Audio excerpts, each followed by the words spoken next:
Hey, this is Jamey with Stonemeyer Games, and today is going to be a little different because I rarely play video games, but I played one recently and I really want to talk about it today because it has a really cool mechanism in it.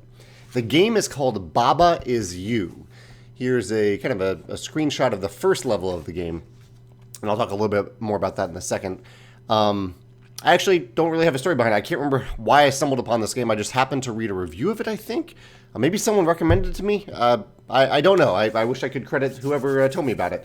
But anyway, how this game works is it looks like this, and it's a little weird to describe. Okay, so there are these different rules on the screen, and you are trying to accomplish the goal. So for this first level, see how it says flag is win. So it means that you are Baba, and right now you are Baba because it says Baba is you.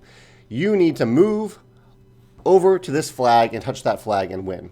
And so in the first level makes this very easy. There's nothing really blocking you from doing that. There are these stones in the way, and it says rock is push.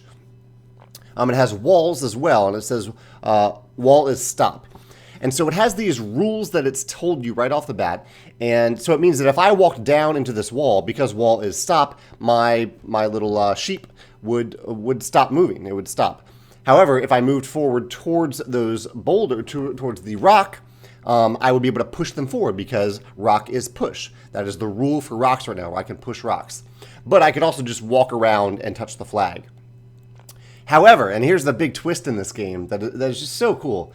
All of these blocks, the word blocks, you can always push, and you can rearrange them to form new rules. So, for example, I could go over here and push the word that says stop here. I could push that away, and I could move the word push over to that place so that it now says wall is push. And if I did that, then I could then push against the wall and move the wall. I could also change the win condition. I could change it to rock is win. And so that means that I could just walk into a rock and win the game instead of having to walk over to the flag. You can even change who you are. It's a little more tricky to do that because there's an undo button that's pretty needed in this game.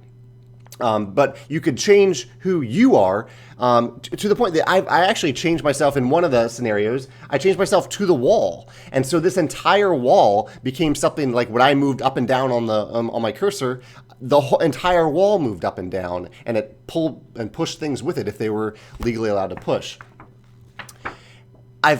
I've studied a lot about open world games in the last couple of years because I am working on an open world game, and I hadn't ever playing this game. I was like, this isn't an open world game. It isn't, but it does have the level of discovery, or it felt like the level of discovery that a game like Zelda Breath of the Wild has, because you can change the rules of the game as you play. The game isn't telling you this is specifically how you need to get that flag.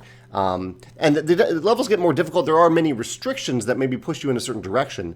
But because it leaves the rules up to you, it lets you change and manipulate the rules of the world itself, the physics, essentially, of how the world works.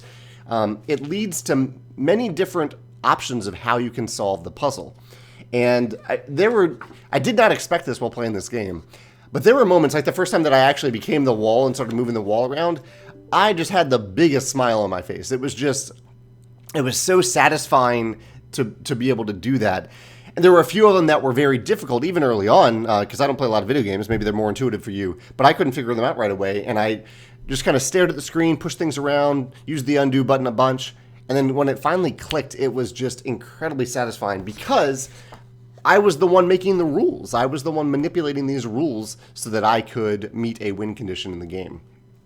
That's the mechanism. I mean, that's the core mechanism of the game itself, and that is definitely my favorite mechanism, that you can manipulate the rules of the game and of the world and of the physics here. You can change things to push, you can change something else to win, and these are only the most rudimentary examples. There are a lot of other ones that come up. There are new objects on the screen, and there are new rules and words that you can manipulate. But yeah, I was just blown away by this idea that you can manipulate the rules. It instantly made me want to see if I could fit this into a game, something like this mechanism into a game, a tabletop game, because it's just so clever. It's brilliant. So I started brainstorming a little bit. We'll see if anything comes of that. But yeah, I'm so curious if you've played Baba Is You and you have a different favorite mechanism, or you want to talk about what you love about the game or what you think about the game. I'd love to hear your thoughts in the comments.